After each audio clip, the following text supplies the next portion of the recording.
É um pesadelo ser famoso hoje em dia. A imprensa segue todos os seus movimentos e registra todas as suas indiscrições. I did not have sexual relations with that woman. No passado, aqueles que nos governavam não tinham esse problema. Não precisavam se preocupar com fotógrafos ou jornalistas expondo seu comportamento lamentável e repugnante. Estavam a salvo das manchetes e colunas de fofocas. Isso até agora. Este programa dá à imprensa moderna a chance de limpar o pó que recobre os podres de algumas figuras históricas bastante famosas. Hoje saberemos mais sobre um rei louco, uma rainha maluca e um dos mais azarados monarcas da história. A vida privada dos poderosos, os monarcas europeus. Um assassinato misterioso, um escândalo real, rumores do bizarro comportamento de um rei louco. Este conto tem de tudo. E tudo isso aconteceu sem a indesejada intrusão dos jornalistas. Se bem que, se fosse hoje, eles teriam de fazer fila na corrida para contar o que realmente estava acontecendo. It's very hard now to know where you first find out about something. I mean, you could be in your car, you could be watching TV, you could be on the phone to a friend, you could be on your mobile, you could be on the internet. The newspaper is actually almost the last place where you find out the news for the first time. O enigma da morte de Ludwig. Como a imprensa teria adorado estar por perto na Bavária em junho de 1886. Foi nessa época, no terreno do Castelo de Berg, que o corpo de Ludwig II, rei da Bavária, foi descoberto. Até hoje, ninguém sabe como o rei morreu. Sobretudo porque nunca se fez uma autópsia. The royal family is very Catholic, so they don't believe in autopsies. And to this day, the coffin of King Ludwig is guarded by the Google Manor. This is a King Ludwig fan club. They're a bit dressed like the Ku Klux Klan, but of course there's no other similarity. And they're very protective of him, and they don't want anyone near the coffin. So we don't know. As circunstâncias que cercam a morte do rei levantam ainda mais suspeitas porque ele havia sido deposto em um golpe dramático apenas alguns dias antes. Além disso, os inimigos políticos do rei haviam declarado que ele era louco e o aprisionaram no castelo de Berg sob guarda. Com ou sem imprensa, a misteriosa morte de Ludwig o transformou em uma figura glamurosa e heróica. Isso ainda acontece quando os famosos morrem jovens. If you want to become a hero, you have to die under tragic circumstances. You have to be beautiful like Kennedy, Diana, and Ludwig. Of course, at that time, he wasn't that beautiful anymore, but the myth about him is that he was this glamorous figure. And I think Ludwig has a lot in common with Diana. I mean, they both went out at night. They went out incognito. They did charitable things. There are lots of myths about Ludwig II. Os problemas de Ludwig na maturidade tinham origem em sua difícil relação com os pais, que praticamente fingiam que ele não existia. Na verdade, a situação era tão ruim entre Ludwig e a mãe que depois que ele se tornou rei, em março de 1864, passou a se referir a ela como a viúva de meu predecessor. A vida devia ser de fato muito confusa para o pobre Ludwig. Ele havia sido quase que completamente ignorado pelos pais. Mesmo assim, como rei, cercava-se de criados bajuladores que baixavam os olhos em sua presença e se dirigiam a ele como vossa realeza. Durante toda a vida, ele foi proibido de ter contato com qualquer pessoa que não fosse da aristocracia ou da família real. Mais velho, então, Ludwig desenvolveu um sentido de superioridade nada saudável. Era o bastante para virar a cabeça de um jovem, e de fato virou. His behavior was quite odd. Okay, he had these enormous outbursts. He was ordering servants around. He was hitting them. He had this brutal side to his character. I mean, that showed very early with his brother, for example. Poor Otto was gagged by him, and when he didn't show enough deference, he bossed him around. And okay, one could have said the man had quite a temper, but it wasn't just that. Ludwig é grande demais para as botas que usa? Surgiram sinais prematuros da fragilidade de seu estado mental. Ludwig sempre se retirava para um mundo de fantasia, de reis antigos, castelos de contos de fadas e cavaleiros heróicos das lendas teutônicas. Tratava-se de um mundo em que ele, Ludwig, reinava sem ser desafiado e sem ser questionado.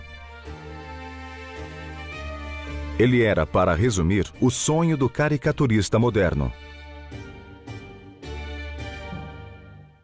Ludwig era vítima de uma crença inabalável em sua própria superioridade em relação aos meros mortais. A seus olhos, ele era simplesmente ungido por Deus. Ele também tinha consciência de que era bonito. Na verdade, era vaidoso, extremamente vaidoso. Um barbeiro da corte o atendia todas as manhãs para assegurar que o rei sempre tivesse sua melhor aparência. Dizem que as moças coravam quando ele passava por elas. Além disso, ele cavalgava, nadava e dançava soberbamente. O belo Ludwig, com suas ótimas qualidades sociais, seria o queridinho da mídia de hoje. No entanto, o exterior de Ludwig escondia uma ferida emocional que não podia ser tocada, e que aumentou para seu desespero quando ele percebeu que era homossexual. Então, o tormento e o sentimento de culpa foram acrescentados à sua sempre crescente lista de disfunções de personalidade. You have to remember, Bavaria is a Catholic country, and of course, to this day, people adore the king and don't want to know anything about his homosexuality. That's more or less mentioning it as treason for these Ludwig fans. And homosexuality was, of course, forbidden. So he could have gone to prison for it. There was a sort of gentleman's agreement that one didn't talk about it. And I think nobody would have testified against the king. A moderna sociedade europeia e uma mídia mais tolerante iriam provavelmente aceitar prontamente um rei homossexual, mas Ludwig teria se tornado um alvo muito tentador para a imprensa. I think his homosexuality couldn't have been swept under the carpet because he had affairs with so many people, and of course he wrote all these letters, and they were published in 2001, letters to one of his servants. This servant had to organize boys for him, and these letters are quite crude. I mean, we always have this fairy tale image of Ludwig II being such a delicate person, but in these letters, you know, he's comparing body parts, and it's not very romantic. Nos diários de Ludwig, há diversos registros de seus esforços para subjugar os sentidos, resistir a beijos sensuais e conquistar o mal. Seguidas vezes, ele jurou que nunca iria ceder. Mas, ao longo dos anos, uma sucessão de cavalariços, atores e jovens soldados provaram ser tentações grandes demais. Ainda assim, pelo menos não havia câmeras ou jornais sedentos por escândalos preocupando Ludwig. É claro, todos esses moços atraentes eram descartados sem qualquer pudor quando Ludwig se sentia entediado. Mas a promiscuidade tem seu preço. E no caso de Ludwig, deu-lhe sífilis. O rei tentava negar sua sexualidade e fazer a coisa certa com o sexo oposto, mas suas relações com mulheres foram quase todas desastrosas. A exceção foi sua bela prima Elizabeth. Ele lhe escreveu cartas apaixonadas, mas ela era bem casada com Franz Joseph da Áustria, além de ser 8 anos mais velha que Ludwig.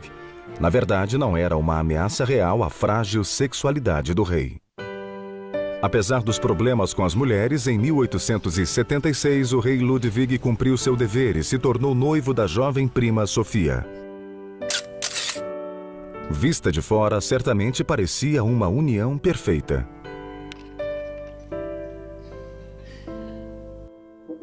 Ludwig vai casar? They seem such an ideal couple, two beautiful young people, both Bavarians. Even though that was political, there was a bit of a problem that she wasn't a match from a better royal family. They were on all the teacups already. It's a bit like the royal wedding. she was very popular with the people. And she had this terribly ambitious mother, Ludovica, who had married off one of her daughters to the King of Austria, another one to the King of Naples, and then one to Turner Taxis. So the family was pushing for it. Mas, infelizmente, não haveria casamento de conto de fadas ou final feliz para Sofia. O noivado foi cancelado. O motivo?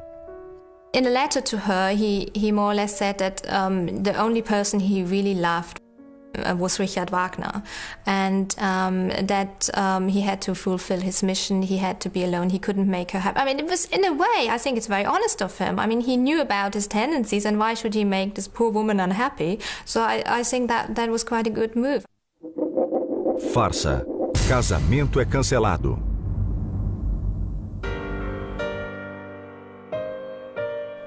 Então, Ludwig havia se apaixonado por Richard Wagner. Isso mesmo, o compositor.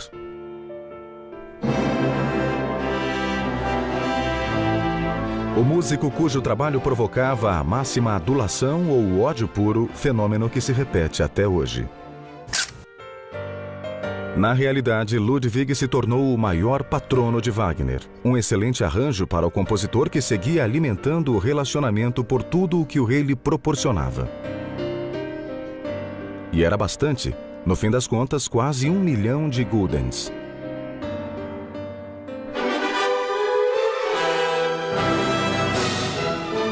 Era como se um monarca moderno despejasse o dinheiro do país em um astro do rock.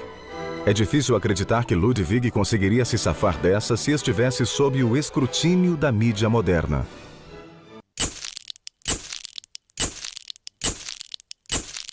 Those very public excesses, like the Romans, like the Borgias, like in the past, the sort of very manifest and out there kind of corruptions. Yes, I think the media absolutely could have checked, whether it's through ridicule or whether it's through full frontal attack. And I think the media is very powerful in a sense that it has the power to keep people to some degree on their toes. I mean, I don't think that that Parliament will bother to have things like, commissions of standards and privileges, like the parliamentary register, if there wasn't a constant media demand for, OK, we want to know what perks MPs are getting, we want to know who's paying them, and they've jolly well got to sign up to this, and we're going to read it every year, and we're going to publish anything that looks a bit off colour here. That is really important. Certa vez, Ludwig instruiu o tesouro bávaro a pagar 40.000 guldens a Wagner de uma só vez. No entanto, Wagner era extravagante com o dinheiro e decidiu se envolver na política da Bavária. Nem é preciso dizer que se tornou profundamente impopular. A certa altura, teve inclusive de fugir para a Suíça a fim de escapar da hostilidade da sociedade bávara. I think there wouldn't have been a Wagner without Ludwig and no Ludwig without Wagner. I mean, they needed each other because Wagner was constantly broke. He was on the run from his creditors most of the time, and Ludwig was his absolute saver.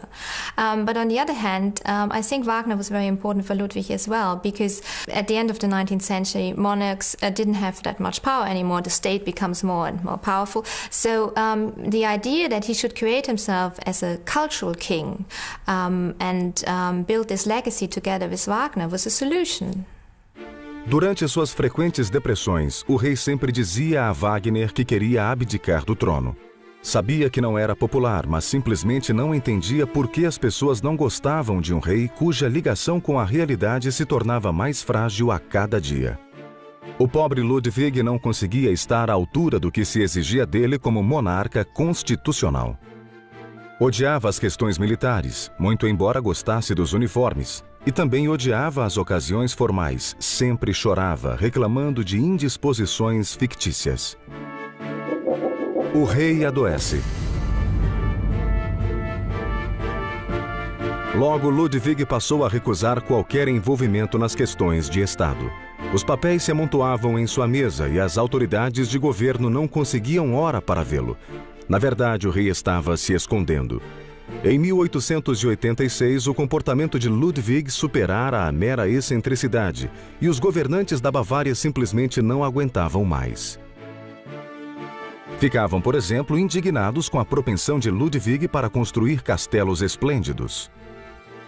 The king was obsessed with building castles. That's what the Bavarian state is still profiting from to this day. Without Neuschwanstein, there wouldn't be this enormous tourist industry. The problem was, of course, that he thought of himself as a medieval king, but the Bavarian state was very powerful, the government was very powerful, and people had made sure that the king was under strict control from the government, and it had already killed his grandfather when he spent too much money on Lola Montes, and in a way the story repeated itself. Então, uma distinta comissão de médicos foi apontada para decidir se Ludwig era são o bastante para continuar como rei. No entanto, nenhum deles achou necessário entrevistar o próprio soberano. Em vez disso, eles examinaram suas cartas e diários e colheram provas de criados, alguns dos quais haviam sido maltratados por Ludwig no passado, e ficaram muito gratos pela oportunidade de vingança. Sem surpreender ninguém, o relatório da comissão concluiu que o rei era maluco. É oficial. Ludwig é doido. O relatório assegurava que o rei era dominado pela ilusão de que detinha poder absoluto em abundância, o que resultou em seu isolamento. Ele seria como um cego sem guia à beira do precipício. Tratava-se de uma declaração poderosa, considerando-se que eles sequer haviam examinado o homem que apontavam como louco. Decidindo que era desaconselhável que um lunático mandasse no hospício, a comissão ordenou a prisão do rei e Ludwig foi mandado para o castelo de Berg, onde chegou no sábado 12 de junho de 1886. Ao cair da noite no dia 13, ele estava morto e seu irmão havia sido proclamado rei em seu lugar. Ludwig tinha apenas 40 anos de idade. O relatório oficial que deveria encobrir a verdade sobre a morte do rei cheirava a armação. Testemunhas-chave desapareceram misteriosamente, ou receberam dinheiro para manter o silêncio, ou então sofreram mortes convenientes. De alguma forma, todos se safaram. Em parte porque não havia nada parecido com a imprensa moderna para fazer perguntas e forçá-los a prestar contas. Um grande contraste com a mídia de hoje. Basta perguntar a certos ex-presidentes dos Estados Unidos. Queima de arquivo na morte do rei? I mean, the media, don't forget, got Nixon, and you could apply that, I think, probably to figures in history who have done equal things. I mean, Nixon was a criminal, and they got him on criminality, and they got him through dogged sleuth and investigation and hard, sheer bloody-minded persistence. And I find that very satisfying, that he was brought down for what seems to me the right reasons. Enquanto estava vivo, sempre existia o perigo de Ludwig se tornar a figura central de um sentimento antigovernista. Esse perigo, pelo menos, desaparecia com sua morte. Mas será que Ludwig foi apenas um fantasista excêntrico, um nobre absurdo e desimportante que viveu em tempos nada românticos? Well, he was very useful for Bismarck to form the German Reich. In that way, he was instrumental, and of course he was paid by Bismarck for this, and he needed the money for his castles. But apart from that, politically he was not very important, and it's a cultural king that he's remembered. Seja qual for a verdade, o culto Ludwig sempre será lembrado como o Rei Louco da Bavária. Histórias de loucura são comuns quando examinamos a vida privada de ex-monarcas europeus. No passado, inconvenientes desse tipo eram varridos para debaixo do tapete. Hoje, a imprensa garante que tais fatos venham à tona. Something that was always interested me about where the media was, say, earlier in last century was about members of the royal family that were not quite right in the head, and that ended up having appalling lives living in homes that nowadays, and I think this is a very good thing about nowadays, that would not have happened. I think shocking things like that ability to brush that sort of stuff under the counter was awful. And if that had happened, that kind of thing, even though the issue is very sensitive, then I think it's quite right that the media should know about it. A loucura reina suprema na história de Joana, Condessa de Flandres e Rainha de Castela. No seu caso, uma política de casamentos consanguíneos e uma espetacular instabilidade mental natural se combinaram para lhe dar fama como Joana, a Louca.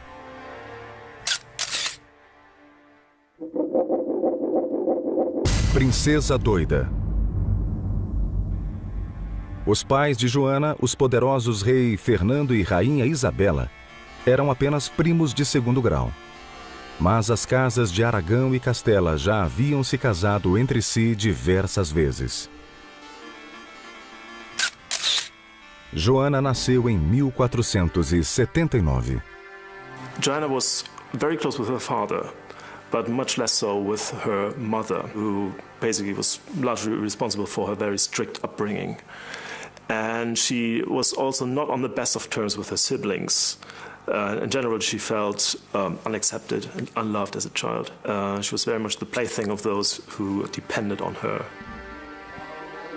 Enquanto a jovem crescia, tornou-se muito importante encontrar um marido adequado para ela.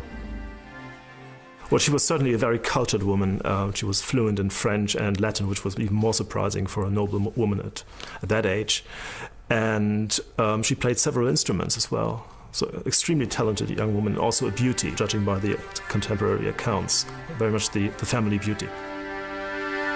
O homem que seus pais acabaram encontrando para ela em 1496 chamava-se Filipe, o Belo.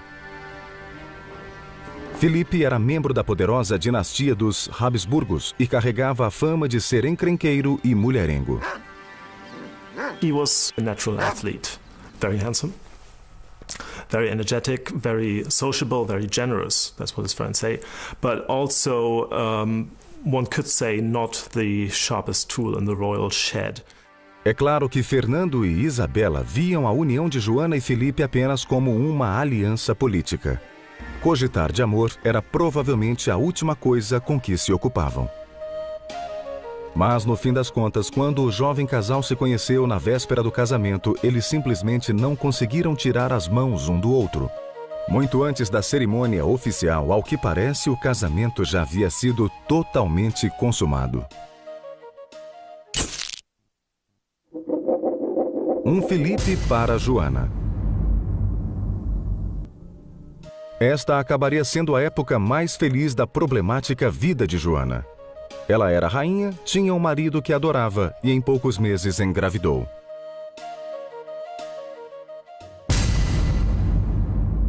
Mas então as coisas começaram a dar errado. Filipe passou a fazer jus à reputação que carregava e boatos de suas indiscrições começaram a circular. Boatos que seriam excelente material para os caricaturistas de hoje. Havia muitas mulheres na corte que estavam ansiosas para ir para a cama com o jovem e belo rei. E Filipe não via motivo para desapontá-las simplesmente por ser casado. Não foi surpresa que Joana tivesse ficado furiosa quando descobriu, explodindo em terríveis crises de ciúme. No início, Filipe deve ter considerado excitante as demonstrações de paixão da rainha. Ele só conhecia uma forma de compensá-la, e assim o fazia. Seu ardor devia satisfazer Joana, porque ela o perdoava. Mas algum dia a rainha teria de encarar a dura verdade, porque Filipe era um sedutor incorrigível. Talvez hoje estejamos um pouco cansados da obsessão da mídia pela vida sexual dos ricos e famosos. Estranhos eventos no Salão Oval norte-americano, príncipes britânicos com amantes de longa data. Talvez os jornais tivessem deixado Filipe e Joana em paz. And actually, I think that, quite honestly, with Prince Charles and Camilla, had we not had that wacko tape, I think people wouldn't really have done that much speculation about them as well. I think they'd have just been left as this rather sort of odd couple who kind of got on with each other. Ou talvez a imprensa simplesmente não fosse capaz de resistir. Filipe ataca novamente. Enquanto o rei se aventurava com suas amantes, o casal real começou a discutir continuamente. Logo, Filipe se encheu de tudo e passou a dormir sozinho. Às vezes, podia-se ouvir Joana aos prantos, gritando e batendo na parede de seu quarto. Em algumas ocasiões, ela chegou a desmaiar. As notícias do comportamento da filha acabaram chegando aos ouvidos de Fernando e Isabela, que começaram a suspeitar que Joana era mentalmente instável demais para um dia herdar o trono espanhol. Infelizmente, foi exatamente isso o que aconteceu. In 1498, Joanna's older sister Isabella had died, and within 2 years, less than 2 years, in the year 1500, her son Miguel died as well. So there were no male heirs left to succeed to the throne. Na era moderna, Joana e Felipe nunca teriam sobrevivido ao escrutínio da mídia. Certamente fariam parte do grupo dos que foram derrubados por escândalos sexuais. Ou será que os tempos estão mudando? I always feel very ambivalent when people are brought down for sexual reasons, that at the end of the day, how much have they really hurt people? I mean, if we go to Clinton and Monica Lewinsky, okay, maybe Monica had a hard time, but at the end of the day, she knew what she was doing. And she probably will dine out on it forever. Em 1501, Fernando e Isabela tentaram melhorar a situação, pedindo que a filha e o genro viessem morar com eles por algum tempo. Não deu muito certo. Fernando ficou feliz por ver a filha de volta ao seio da família, mas Isabela, uma mulher altamente devota com grandes expectativas para os filhos, tratava Joana com desprezo e frieza. Quando a pobre coitada precisava de compaixão, de um pouco de carinho, tudo o que recebia era o desdém da mãe. O cenário não ajudou muito seu frágil estado mental. Enquanto isso, Felipe estava absolutamente entediado com a vida na corte espanhola, todas as formalidades e os deveres cerimoniais. E pior, os espanhóis protegiam demais as suas mulheres. Não era vida para um rei playboy, não havia ninguém, além de sua esposa mal-humorada com quem dividir a cama. E após já ter lhe dado um filho e 2 filhas, Joana logo engravidou novamente. Era a gota d'água. Felipe voltou correndo para Flandres, deixando a esposa nas mãos das parteiras. Joana ficou furiosa, acusando-o de querer voltar só para visitar suas amantes favoritas, o que era de fato verdade. O episódio perturbou Joana ainda mais. Então a gentil rainha Isabela decidiu trancafiar a filha maluca no castelo de La Motta durante o restante da gravidez. Supostamente para seu próprio bem. Joana deu à luz um filho, mas seu estado mental se deteriorou rapidamente. Os criados se aproximavam dela temendo pela própria vida. Os padres enviados para ajudá-la eram tratados com violência. O que será que os jornais de hoje teriam feito de tudo isso? I think she would have encountered problems very similar to those encountered by many celebrities or royalty today, in the sense that she would have had a real problem. She would have had real difficulty in portraying herself as the person that she really was. I think the media would have loved this image of her as a mad, deranged queen roaming the countryside. The media would have picked up on the mad side, and she would have had huge problems coping with that. Boy, over here, over here!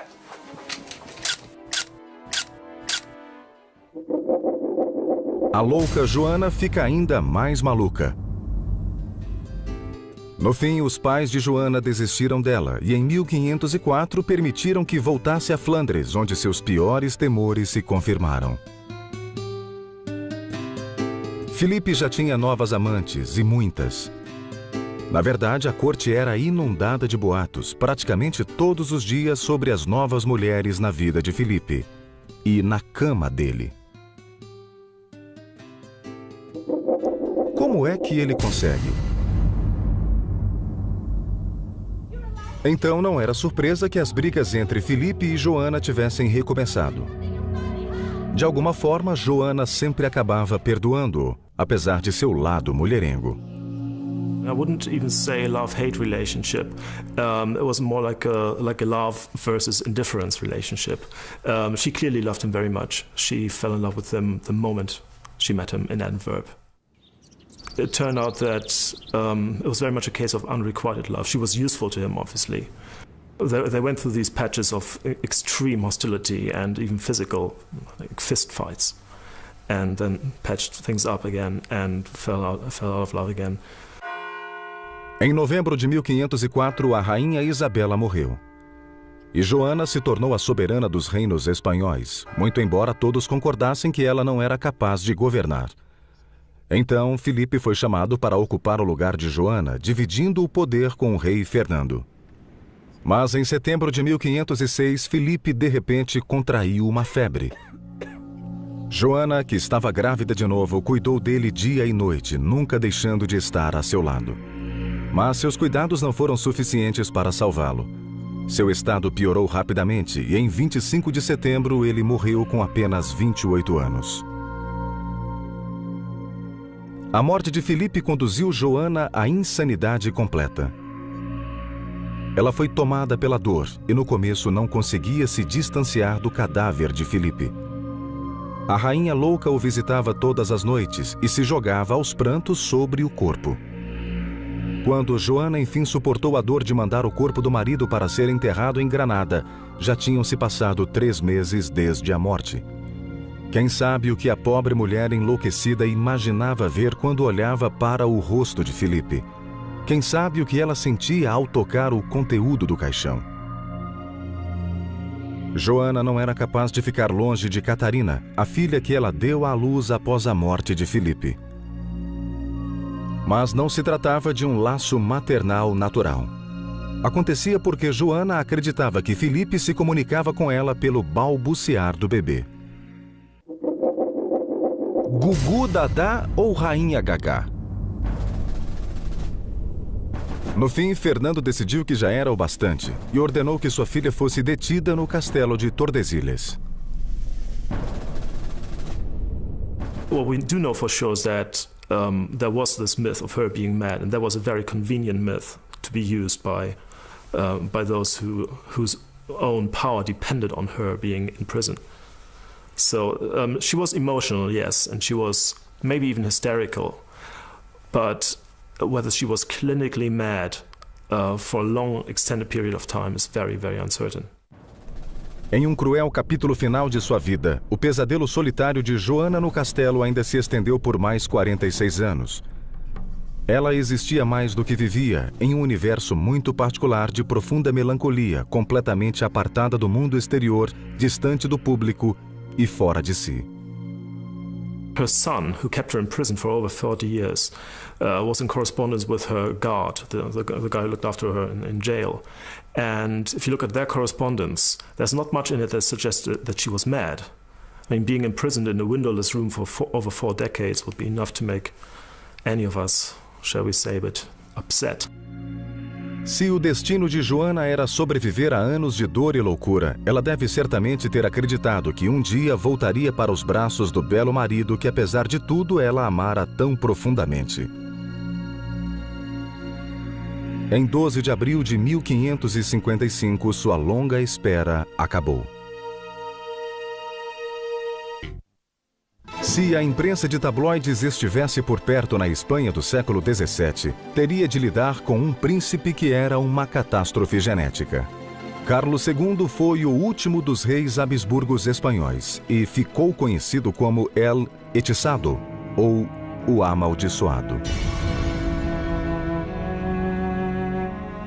A crença popular era a de que apenas um feitiço poderia ter lançado tamanha infelicidade física sobre Carlos.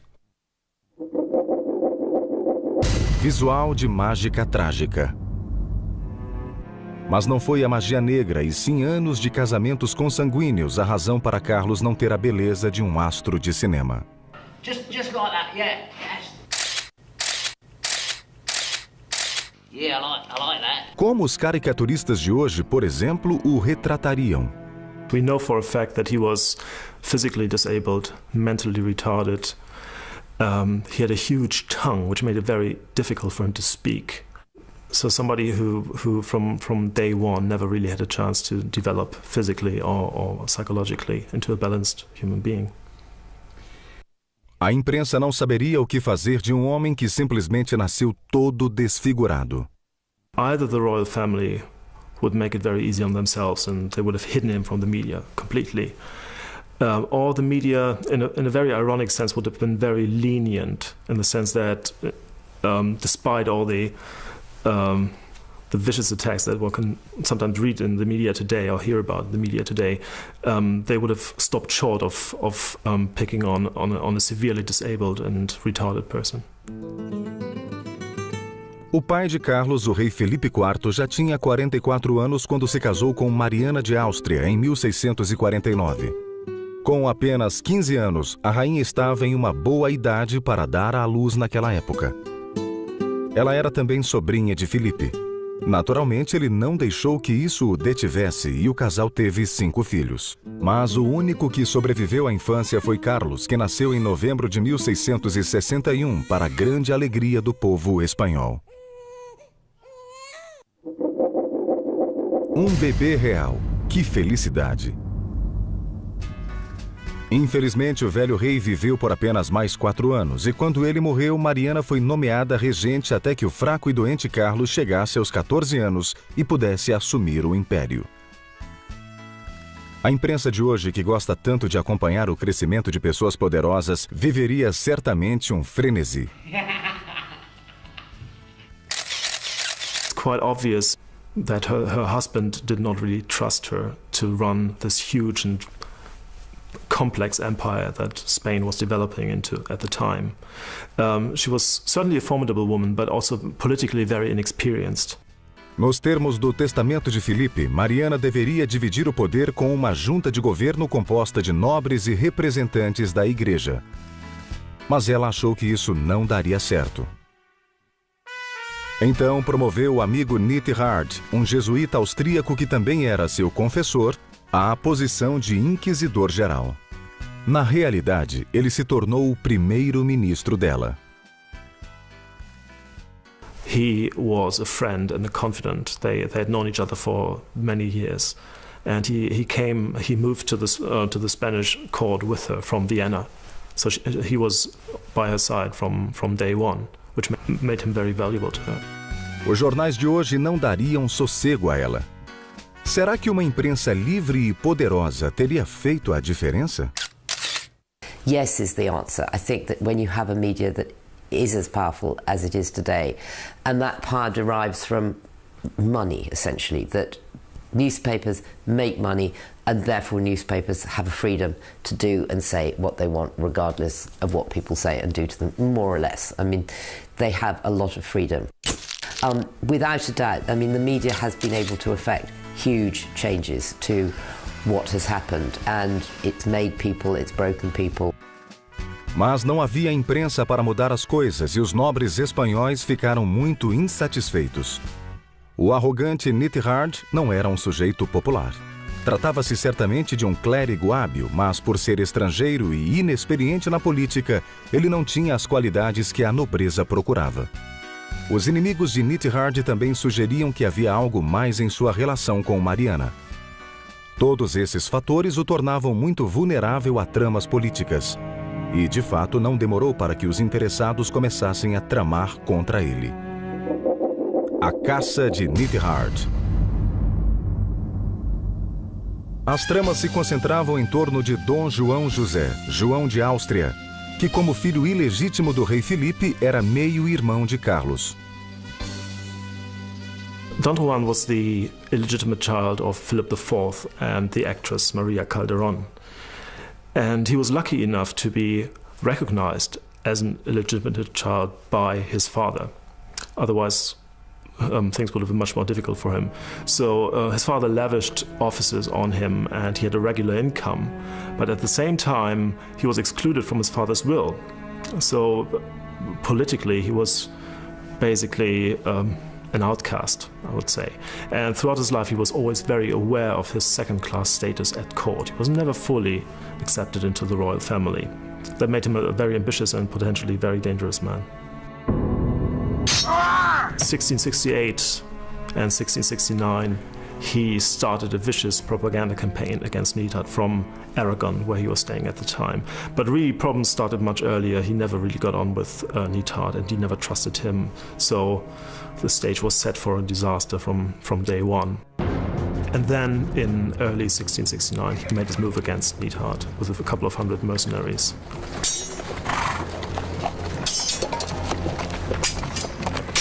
And Neidhart was banished from the country. Então Neidhart se foi. Just want one shot, just one shot. Foi um choque para Mariana, que deveria ter percebido que levar gente impopular a posições de poder não era uma boa ideia. Mas Mariana simplesmente não tinha aprendido a lição. Em vez disso, escolheu um novo queridinho. Fernando Valenzuela, o belo filho de um obscuro oficial do exército a quem ela confiou diversas tarefas. Os caricaturistas teriam adorado. Novo queridinho, velha história. Valenzuela era, na verdade, casado com uma das damas de honra da rainha, mas isso não o impediu de ter relações íntimas com Mariana. Então, assim como acontecera anteriormente, o amante da rainha era também seu primeiro-ministro. Mais uma vez, os nobres indignados tramaram e, mais uma vez, em 1675, Dom João foi chamado para marchar até Madrid. A ameaça foi o bastante para fazer Mariana pensar melhor. Ela prometeu se livrar de Valenzuela e, por fim, a poeira baixou.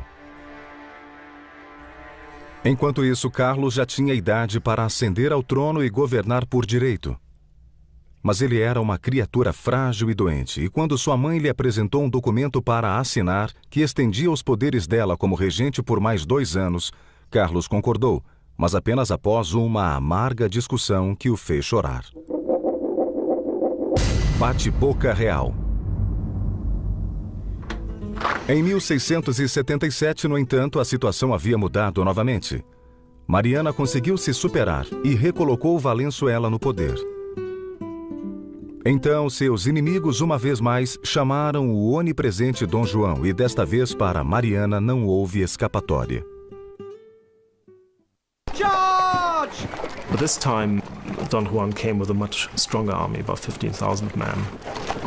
Down with Mariana! And Mariana was banished to Toledo. Valenzuela was less lucky. He was sent to the Philippines, where he served a prison sentence for about 10 years. And then he was allowed to leave the Philippines and move to Mexico. Dom João finalmente tomou o poder. Mas será que ele aceitaria dividi-lo com o verdadeiro rei, seu pobre e doente meio-irmão? Para o mundo exterior, a resposta era positiva. Dom João e Carlos dividiam o poder e governavam juntos. Tratava-se de uma forma precoce de assessoria de imprensa, de controle das notícias. That's a beauty, that. Everybody liked to think that the spin doctor got invented in 1997, which was really very stupid because spin doctors have been there as long as history has been there. A spin doctor is someone who has enormous influence on the person in power and who decides how stories are going to be presented. I mean, the royal family has always had spin doctors. Hers has always been a closely knit family, and a happy one. You know, to the level of they would manage the time of day that you would announce the death of someone so that it then fitted in with the newspaper schedules, and that they've always been there. Com ou sem os assessores medievais, o malfadado Carlos era um prisioneiro virtual. Todos os seus movimentos eram observados, cada uma de suas aparições públicas era rigorosamente controlada, cada audiência dele era supervisionada de perto, cada carta que ditava era aberta e examinada. Se os jornais soubessem da verdade, teriam afiado as garras. Yeah. Front page, that, mate. Príncipe Marionete. E teria continuado assim se Dom João não tivesse morrido em 1679, aos 50 anos. Carlos era finalmente o rei. Mas ele praticamente não participava do governo e, na verdade, não se sentia inclinado a fazê-lo. Em um relatório elaborado para o Papa alguns anos mais tarde, o enviado papal na Espanha escreveu: "Ele é tão fraco de corpo quanto de mente. De vez em quando dá sinais de inteligência e vivacidade, mas normalmente mostra-se devagar e indiferente, tórpido e indolente. Pode-se fazer com ele o que se quiser, porque ele não tem vontade própria." Mas o que Carlos precisava fazer era produzir um herdeiro. Então, em 1679, o mesmo ano da morte de Dom João, ele se casou com Maria Luísa de Orleans, sobrinha de Luís XIV da França. Bem, o que ela achava do marido fisicamente repulsivo ninguém é capaz de dizer. Alguém lhe pediu que se deitasse e pensasse em qualquer coisa, mas cuidasse de produzir um herdeiro homem para o trono espanhol. Infelizmente, apesar de seus esforços, Carlos não conseguia engravidar a esposa. Em 1689, Maria Luísa morreu tragicamente em um acidente de cavalo. Mas em 3 meses, Carlos já estava casado novamente. Desta vez, a mudança não foi positiva. O resultado, ou a falta dele, foi o mesmo. Carlos ainda não tem herdeiros. O debilitado Carlos passou a acreditar que era amaldiçoado, possuído por espíritos maus. Então, confessores, exorcistas e todos os artifícios à disposição da igreja foram empregados para livrá-lo do demônio. É claro, de nada adiantou. Os anos passavam e um novo século se aproximava. Já aos 30 anos, Carlos era um idoso prematuro, coxo, surdo, desdentado e praticamente cego. Além de tudo, ele começou a se distanciar cada vez mais da realidade. "Muitos me dizem que sou amaldiçoado e eu acredito, tais são as coisas que experimento e sofro", disse o rei. De certo, é difícil imaginar uma criatura mais triste e trágica. Well, Charles II died after a lifetime of physical and mental decay, really. And his reign was a very, very difficult time for Spain indeed. We had a stagnant economy, widespread famines, and Spain was well on its way towards losing its world power status. So it was a very difficult time for Spain indeed. And again, he never really had a chance from day one. The odds were against him. Severely handicapped, mentally unstable, disabled, retarded. There was no chance for him. Carlos, o amaldiçoado, o homem que fora castigado pela união consanguínea de seus antecessores antes mesmo de nascer, morreu em 1º de novembro de 1700. O último e exausto suspiro da degenerada dinastia Habsburgo na Espanha.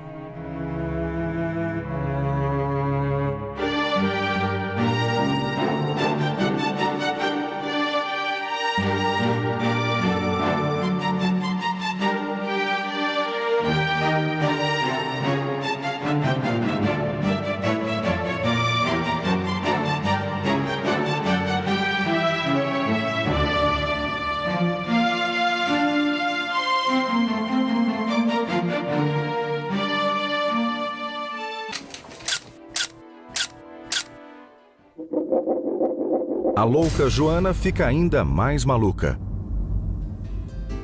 No fim, os pais de Joana desistiram dela e em 1504 permitiram que voltasse a Flandres, onde seus piores temores se confirmaram.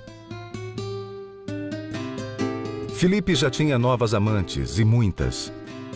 Na verdade, a corte era inundada de boatos, praticamente todos os dias, sobre as novas mulheres na vida de Filipe e na cama dele.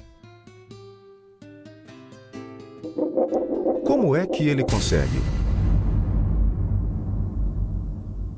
Então não era surpresa que as brigas entre Filipe e Joana tivessem recomeçado.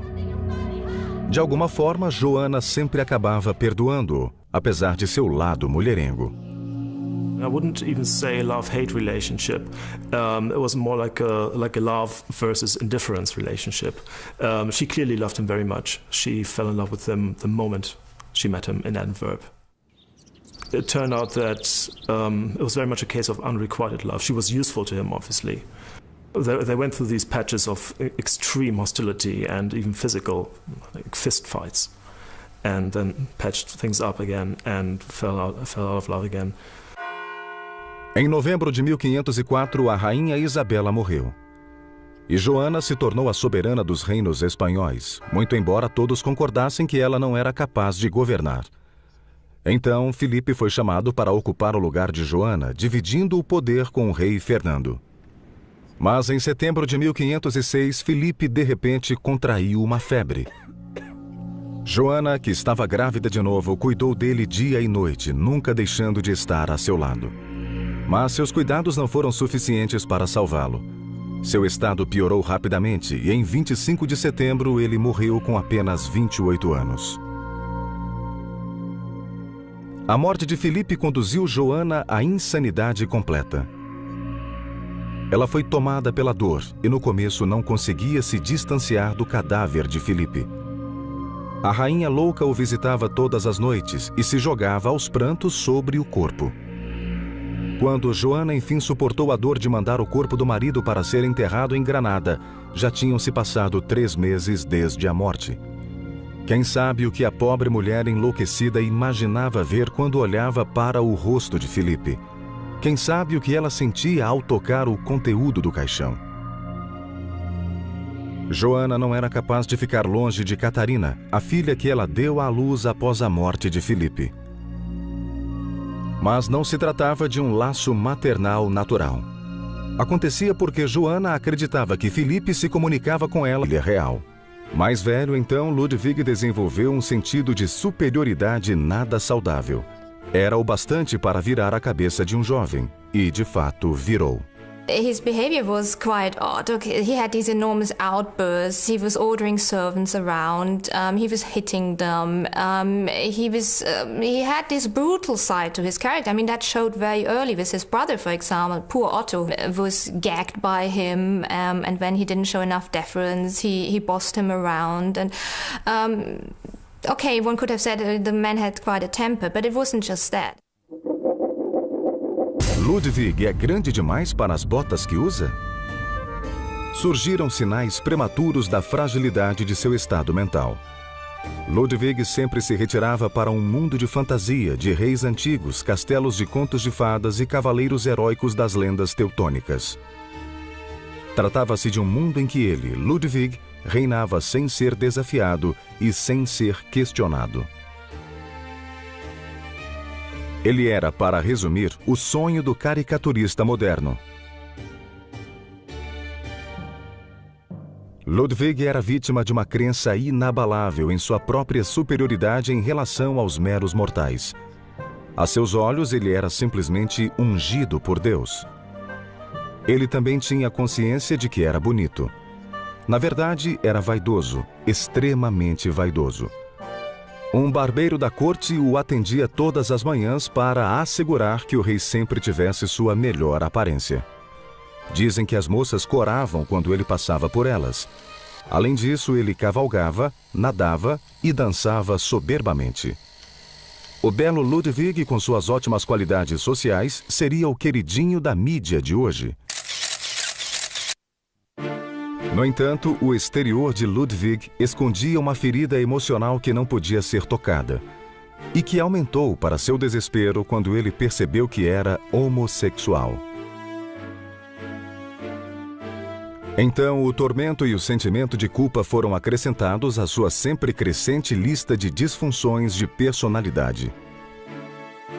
You have to remember, Bavaria is a Catholic country, and of course, to this day, people adore the king and don't want to know anything about his homosexuality. That's more or less mentioning it as treason for these Ludwig fans. And homosexuality was, of course, forbidden. So he could have gone to prison for it. There was a sort of gentleman's agreement that one didn't talk about it. And I think nobody would have testified against the king. A moderna sociedade europeia e uma mídia mais tolerante iriam provavelmente... Joana não era capaz de ficar longe de Catarina, a filha que ela deu à luz após a morte de Filipe. Mas não se tratava de um laço maternal natural. Acontecia porque Joana acreditava que Filipe se comunicava com ela pelo balbuciar do bebê. Gugu Dadá ou Rainha Gagá? No fim, Fernando decidiu que já era o bastante e ordenou que sua filha fosse detida no castelo de Tordesilhas. What we do know for sure is that there was this myth of her being mad, and that was a very convenient myth to be used by those whose own power depended on her being in prison. So she was emotional, yes, and she was maybe even hysterical, but whether she was clinically mad for a long, extended period of time is very, very uncertain. Em um cruel capítulo final de sua vida, o pesadelo solitário de Joana no castelo ainda se estendeu por mais 46 anos. Ela existia mais do que vivia, em um universo muito particular de profunda melancolia, completamente apartada do mundo exterior, distante do público e fora de si.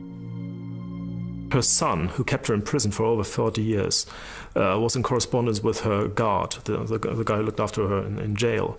And if you look at their correspondence, there's not much in it that suggests that she was mad. I mean, being imprisoned in a windowless room for over 4 decades would be enough to make any of us, shall we say, a bit upset. Se o destino de Joana era sobreviver a anos de dor e loucura, ela deve certamente ter acreditado que um dia voltaria para os braços do belo marido que, apesar de tudo, ela amara tão profundamente. Em 12 de abril de 1555, sua longa espera acabou. Se a imprensa de tabloides estivesse por perto na Espanha do século XVII, teria de lidar com um príncipe que era uma catástrofe genética. Carlos II foi o último dos reis Habsburgos espanhóis e ficou conhecido como El Hechizado, ou o Amaldiçoado.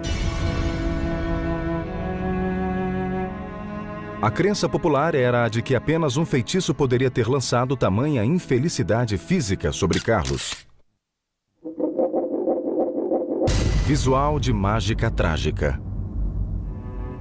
Mas não foi a magia negra e sim anos de casamentos consanguíneos a razão para Carlos não ter a beleza de um astro de cinema. Just like that, yeah. Yeah, I like that. Como os caricaturistas de hoje, por exemplo, o retratariam? We know for a fact that he was Umas figuras históricas bastante famosas. Hoje saberemos mais sobre um rei louco, uma rainha maluca e um dos mais azarados monarcas da história. A vida privada dos poderosos, os monarcas europeus. Um assassinato misterioso, um escândalo real, rumores do bizarro comportamento de um rei louco. Este conto tem de tudo. E tudo isso aconteceu sem a indesejada intrusão dos jornalistas. Se bem que, se fosse hoje, eles teriam de fazer fila na corrida para contar o que realmente estava acontecendo. It's very hard now to know where you first find out about something. I mean, you could be in your car, you could be watching TV, you could be on the phone to a friend, you could be on your mobile, you could be on the internet. The newspaper is actually almost the last place where you find out the news for the first time. O enigma da morte de Ludwig. Como a imprensa teria adorado estar por perto na Bavária em junho de 1886. Foi nessa época, no terreno do Castelo de Berg, que o corpo de Ludwig II, rei da Bavária, foi descoberto. Até hoje, ninguém sabe como o rei morreu. Sobretudo porque nunca se fez uma autópsia. The royal family is very Catholic, so they don't believe in autopsies. And to this day, the coffin of King Ludwig is guarded by the Google Manor. This is a King Ludwig fan club. They are a bit dressed like the Ku Klux Klan, but of course there's no other similarity. And they are very protective of him, and they don't want anyone near the coffin. So we don't know. As circunstâncias que cercam a morte do rei levantam ainda mais suspeitas porque ele havia sido deposto em um golpe dramático apenas alguns dias antes. Além disso, os inimigos políticos do rei haviam declarado que ele era louco e o aprisionaram no castelo de Berg sob guarda. Com ou sem imprensa, a misteriosa morte de Ludwig o transformou em uma figura glamurosa e heróica. Isso ainda acontece quando os famosos morrem jovens. If you want to become a hero, you have to die under tragic circumstances. You have to be beautiful like Kennedy, Diana, and Ludwig. Of course, at that time, he wasn't that beautiful anymore, but the myth about him is that he was this glamorous figure. And I think Ludwig has a lot in common with Diana. I mean, they both went out at night. They went out incognito. They did charitable things. There are lots of myths about Ludwig II. Os problemas de Ludwig na maturidade tinham origem em sua difícil relação com os pais, que praticamente fingiam que ele não existia. Na verdade, a situação de junho de 1886. Ao cair da noite no dia 13, ele estava morto e seu irmão havia sido proclamado rei em seu lugar. Ludwig tinha apenas 40 anos de idade. O relatório oficial que deveria encobrir a verdade sobre a morte do rei cheirava a armação. Testemunhas-chave desapareceram misteriosamente, ou receberam dinheiro para manter o silêncio, ou então sofreram mortes convenientes. De alguma forma, todos se safaram. Em parte porque não havia nada parecido com a imprensa moderna para fazer perguntas e forçá-los a prestar contas. Um grande contraste com a mídia de hoje. Basta perguntar a certos ex-presidentes dos Estados Unidos. Queima de arquivo na morte do rei?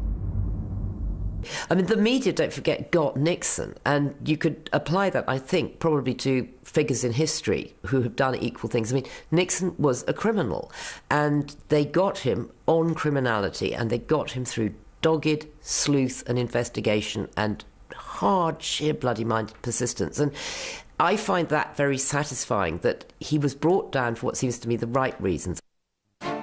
Enquanto estava vivo, sempre existia o perigo de Ludwig se tornar a figura central de um sentimento antigovernista. Esse perigo, pelo menos, desaparecia com sua morte. Mas será que Ludwig foi apenas um fantasista excêntrico, um nobre absurdo e desimportante que viveu em tempos nada românticos? Well, he was very useful for Bismarck to form the German Reich. In that way, he was instrumental, and of course he was paid by Bismarck for this, and he needed the money for his castles. But apart from that, politically he was not very important, and it's as a cultural king that he's remembered. Seja qual for a verdade, o culto Ludwig sempre será lembrado como o Rei Louco da Bavária. Histórias de loucura são comuns quando examinamos a vida privada de ex-monarcas europeus. No passado, inconvenientes desse tipo eram varridos para debaixo do tapete. Hoje, a imprensa garante que tais fatos venham à tona. Something that was always interested me about where the media was, say, earlier in last century was about members of the royal family that were not quite right in the head, and that ended up having appalling lives living in homes that nowadays, and I think this is a very good thing about nowadays, that would not have happened. I think shocking things like that ability to brush that sort of stuff under the counter was awful, and if that had happened, that kind of thing, even though the issue is very sensitive, then I think it's quite right that the media shot in the head, and that ended up having appalling lives living in homes that nowadays, and I think this is a very good thing about nowadays, that would not have happened. I think shocking things like that ability to brush that sort of stuff under the counter was awful, and if that had happened, that kind of thing, even though the issue is very sensitive, then I think it's quite right that the media should know about it. A loucura reina suprema na história de Joana, Condessa de Flandres e Rainha de Castela. No seu caso, uma política de casamentos consanguíneos e uma espetacular instabilidade mental natural se combinaram para lhe dar fama como Joana, a Louca.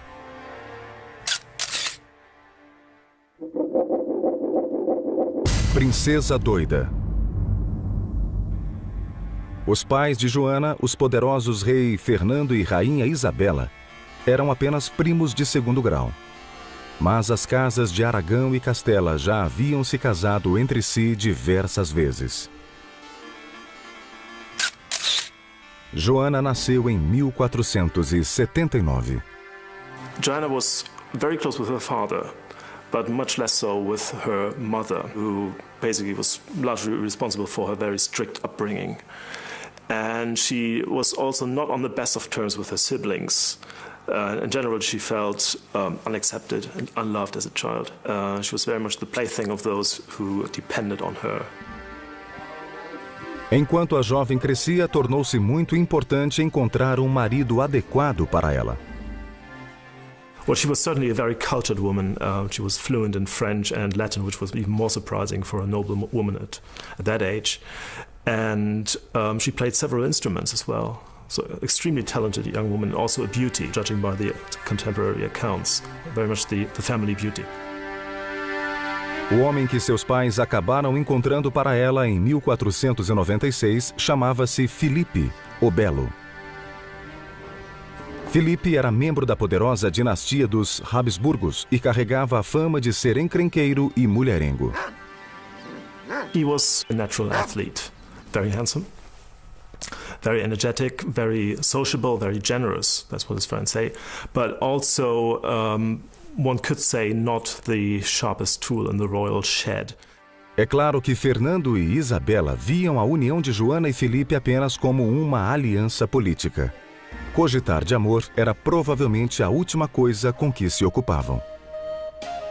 Mas, no fim das contas, quando o jovem casal se conheceu na véspera do casamento, eles simplesmente não conseguiram tirar as mãos um do outro. Muito antes da cerimônia oficial, ao que parece, o casamento já havia sido totalmente consumado. Either the royal family would make it very easy on themselves and they would have hidden him from the media completely. Or the media, in a very ironic sense, would have been very lenient in the sense that despite all the vicious attacks that one can sometimes read in the media today or hear about in the media today, they would have stopped short of picking on a severely disabled and retarded person. O pai de Carlos, o rei Felipe IV, já tinha 44 anos quando se casou com Mariana de Áustria, em 1649. Com apenas 15 anos, a rainha estava em uma boa idade para dar à luz naquela época. Ela era também sobrinha de Filipe. Naturalmente, ele não deixou que isso o detivesse e o casal teve 5 filhos. Mas o único que sobreviveu à infância foi Carlos, que nasceu em novembro de 1661, para a grande alegria do povo espanhol. Um bebê real. Que felicidade! Infelizmente, o velho rei viveu por apenas mais 4 anos, e quando ele morreu, Mariana foi nomeada regente até que o fraco e doente Carlos chegasse aos 14 anos e pudesse assumir o império. A imprensa de hoje, que gosta tanto de acompanhar o crescimento de pessoas poderosas, viveria certamente um frenesi. It's quite obvious that her husband did not really trust her to run this huge and complex empire that Spain was developing into at the time. She was certainly a formidable woman, but also politically very inexperienced. Nos termos do testamento de Filipe, Mariana deveria dividir o poder com uma junta de governo composta de nobres e representantes da igreja. Mas ela achou que isso não daria certo. Então promoveu o amigo Nithard, um jesuíta austríaco que também era seu confessor, à posição de inquisidor-geral. Na realidade, ele se tornou o primeiro-ministro dela. He was a friend and a confidant. They had known each other for many years, and he moved to the Spanish court with her from Vienna. So he was by her side from day one, which made him very valuable to her. Os jornais de hoje não dariam sossego a ela. Será que uma imprensa livre e poderosa teria feito a diferença? Yes is the answer. I think that when you have a media that is as powerful as it is today, and that power derives from money, essentially, that newspapers make money and therefore newspapers have a freedom to do and say what they want regardless of what people say and do to them, more or less. I mean, they have a lot of freedom. Without a doubt. He had a huge tongue, which made it very difficult for him to speak. So somebody who from day one never really had a chance to develop physically or psychologically into a balanced human being. A imprensa não saberia o que fazer de um homem que simplesmente nasceu todo desfigurado. Either the royal family would make it very easy on themselves and they would have hidden him from the media completely. Or the media, in a very ironic sense, would have been very lenient in the sense that despite all the vicious attacks that one can sometimes read in the media today or hear about in the media today, they would have stopped short of picking on a severely disabled and retarded person. O pai de Carlos, o rei Felipe IV, já tinha 44 anos quando se casou com Mariana de Áustria, em 1649. Com apenas 15 anos, a rainha estava em uma boa idade para dar à luz naquela época. Ela era também sobrinha de Felipe. Naturalmente, ele não deixou que isso o detivesse e o casal teve 5 filhos. Mas o único que sobreviveu à infância foi Carlos, que nasceu em novembro de 1661, para a grande alegria do povo espanhol. Um bebê real. Que felicidade!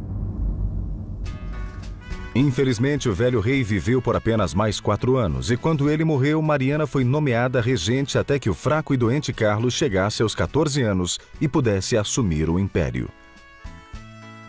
A imprensa de hoje, que gosta tanto de acompanhar o crescimento de pessoas poderosas, viveria certamente um frenesi. It's quite obvious that her husband did not really trust her to run this huge and complex empire that Spain was developing into at the time. She was certainly a formidable woman, but also politically very inexperienced. Nos termos do testamento de Filipe, Mariana deveria dividir o poder com uma junta de governo composta de nobres e representantes da igreja. Mas ela achou que isso não daria certo. Então promoveu o amigo Nithard, um jesuíta austríaco que também era seu confessor, à posição de inquisidor-geral. Na realidade, ele se tornou o primeiro-ministro dela. He was a friend and a confidant. They had known each other for many years, and he moved to the Spanish court with her from Vienna. So he was by her side from day one, which made him very valuable to her. Os jornais de hoje não dariam sossego a ela. Será que uma imprensa livre e poderosa teria feito a diferença? Yes is the answer. I think that when you have a... Politically, he was basically an outcast, I would say. And throughout his life, he was always very aware of his second-class status at court. He was never fully accepted into the royal family. That made him a very ambitious and potentially very dangerous man. 1668 and 1669, he started a vicious propaganda campaign against Nithard from Aragon, where he was staying at the time. But really, problems started much earlier. He never really got on with Nithard, and he never trusted him. So the stage was set for a disaster from day one. And then, in early 1669, he made his move against Nithard with a couple of hundred mercenaries.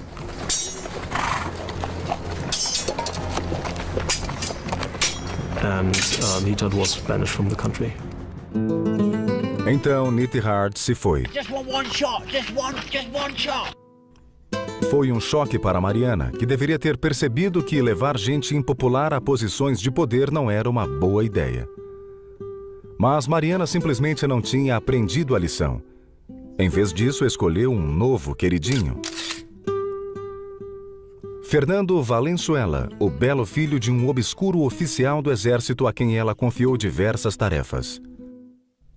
Os caricaturistas teriam adorado. Novo queridinho, velha história. Valenzuela era, na verdade, casado com uma das damas de honra da rainha, mas isso não o impediu de ter relações íntimas com Mariana. Então, assim como acontecera anteriormente, o amante da rainha era também seu primeiro-ministro.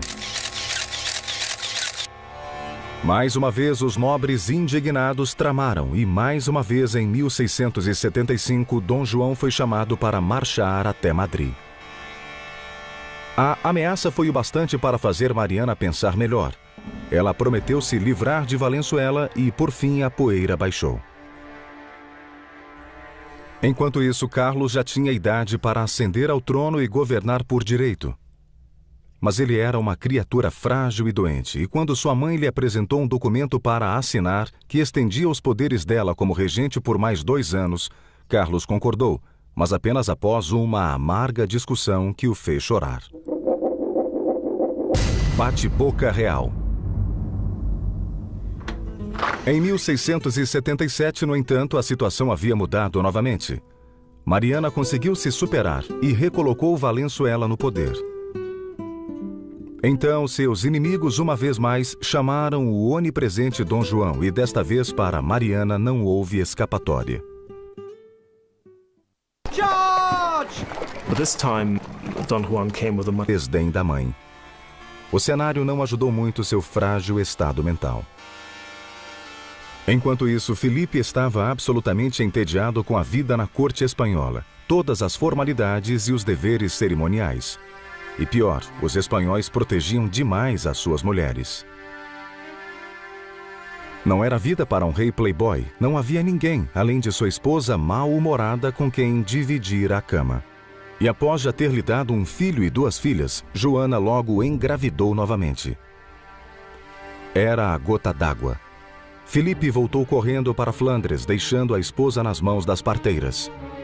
Joana ficou furiosa, acusando-o de querer voltar só para visitar suas amantes favoritas, o que era de fato verdade.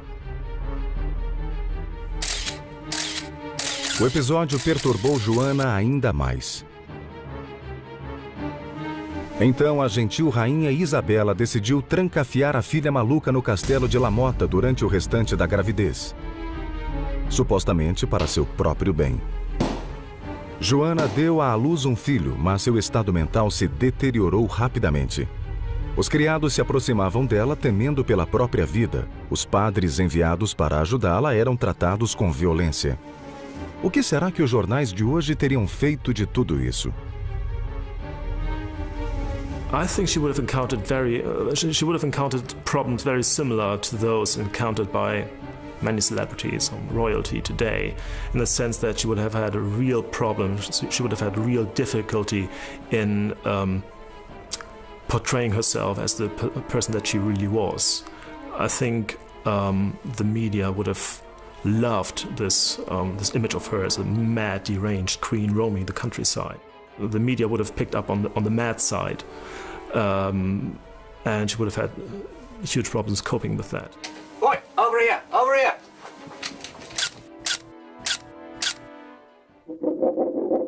A louca Joana fica ainda mais maluca. No fim, os pais de Joana desistiram dela e em 1504 permitiram que voltasse a Flandres, onde seus piores temores se confirmaram. Felipe já tinha novas amantes, e muitas. Na verdade, a corte era inundada de boatos, praticamente todos os dias, sobre as novas mulheres na vida de Felipe. E na cama dele. Como é que ele consegue? Então não era surpresa que as brigas entre Felipe e Joana tivessem recomeçado. De alguma forma, Joana sempre acabava perdoando-o, apesar de seu lado mulherengo. I wouldn't even say love. E em poucos meses engravidou.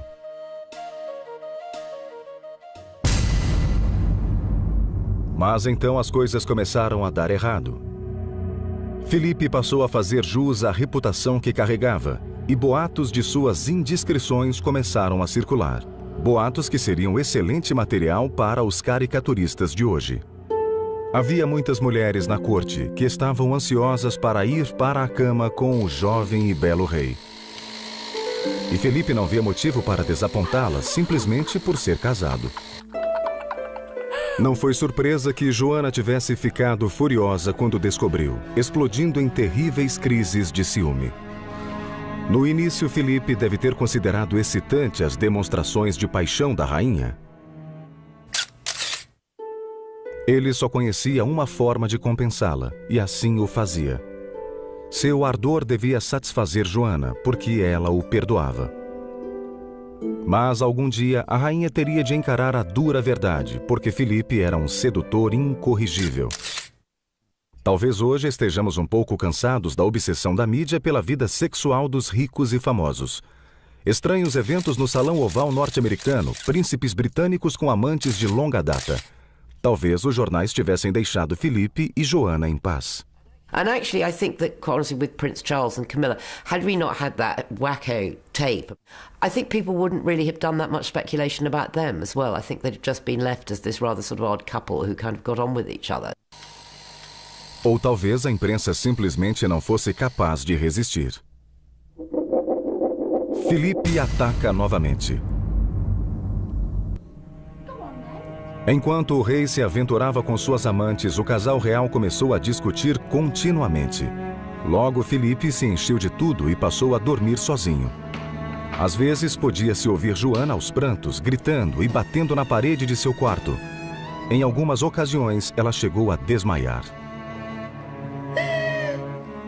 As notícias do comportamento da filha acabaram chegando aos ouvidos de Fernando e Isabela, que começaram a suspeitar que Joana era mentalmente instável demais para um dia herdar o trono espanhol. Infelizmente, foi exatamente isso o que aconteceu. In 1498, Joanna's older sister Isabella had died, and within 2 years, less than 2 years, in the year of 1500, her son Miguel died as well. So there were no male heirs left to succeed to the throne. Na era moderna, Joana e Felipe nunca teriam sobrevivido ao escrutínio da mídia. Certamente fariam parte do grupo dos que foram derrubados por escândalos sexuais. Ou será que os